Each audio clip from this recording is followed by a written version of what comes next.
Hello, Shri Swami Samarth. एक दिवस माहेरी जाऊन मी संध्याकाळी पुन्हा कुटुंब गेले होते आणि माहेरचं शेती-घर बघू शकता तुम्ही.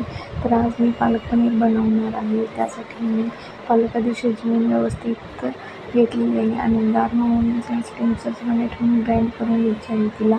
आणि कांदा, टोमॅटो, आलं, लसूण सगळं बारीक घेतल्यानंतर चांगलं भाजून झाल्यानंतर त्याची फाईन पेस्ट बनवायची आहे आपल्याला. आणि कढईमध्ये तेल आणि तूप टाकून त्यामध्ये पालक शिजायला टाकायचे आहे. नंतर त्यामध्ये ग्रेव्ही आणि मसाले टाकून हे करायचं आहे आणि पनीर हे फ्राय करून घ्यायचं आहे आपल्याला. तर मी अगोदर घेतलेलं होतं पनीर फ्राय करून, अगोदरच घेतो मी पण.